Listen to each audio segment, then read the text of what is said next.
Hey guys, it's Nicole, and today I'm going to be talking about conflict management styles. So, a conflict is a transactional process in which people feed off of each other between parties who perceive incompatible goals, scarce resources, or interference in achieving their objectives. And so, basically, conflict management is the way in which people resolve these issues that they're having with others. So, approaches to conflict resolution or management are based on two things. One is concern for self or assertion, which is making sure that your own needs are satisfied, and the other is concern for others, which is making sure that the needs of others are satisfied. Um, so, there are five different styles of conflict management. The first is called avoidance, which involves low assertiveness and low cooperation. So, basically, in avoidance, you ignore the problem or communicate ambiguously about it, and it tends to leave the problem unresolved. So there are two types of avoidance. The first is called skirting, or indirectly addressing the problem and then changing the subject. So nothing really helpful comes from this. And the other is called sniping, which is communicating in a hurtful manner and then leaving the scene so that no further communication can occur.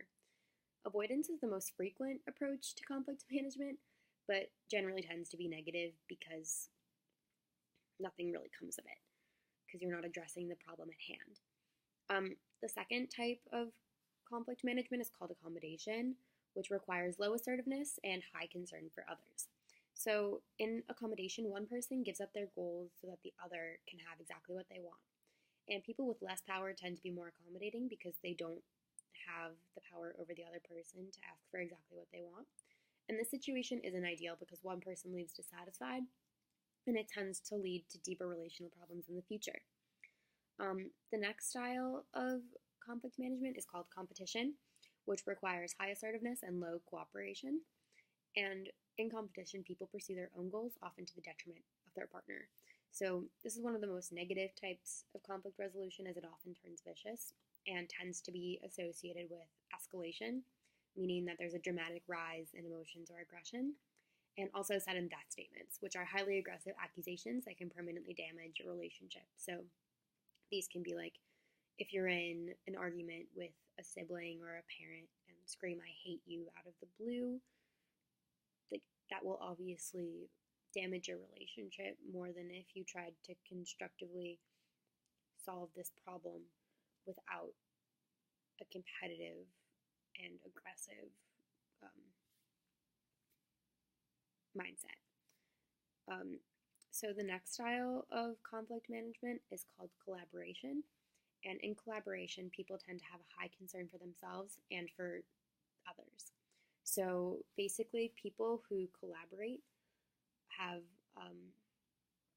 the view that conflict is a mutual problem solving challenge, and they tend to work together to attempt to achieve both parties getting exactly what they want.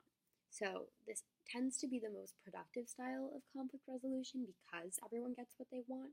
However, it's very difficult and sometimes impossible to achieve, especially if parties have opposing goals, because obviously, if your goals are opposite, nobody's going to be able to get exactly what they want.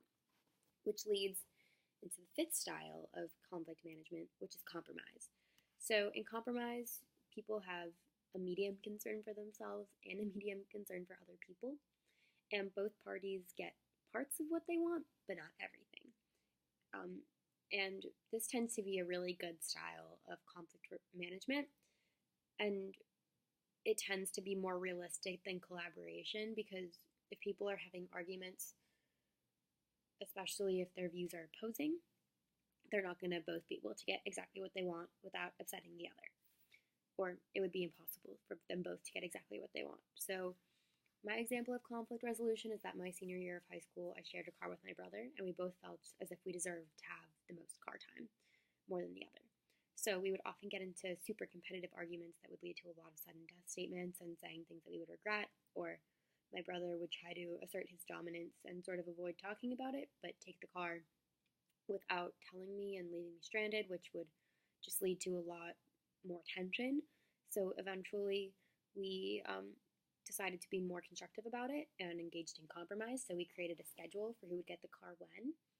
And this led to us being a lot happier around each other because we weren't conflicted anymore about who would get the car when, because we knew exactly when we had it and when we didn't.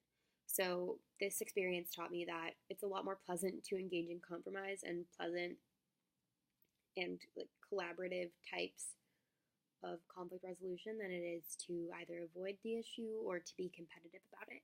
So the questions that I have for you guys today are similar to my car experience. Have you had an experience where switching your approach to conflict management has improved your situation? And secondly, I tend to find that compromise works better than collaboration, but has there been a time in your life when collaboration has been super effective? Let me know in the comments. I'm excited to hear what you have to say.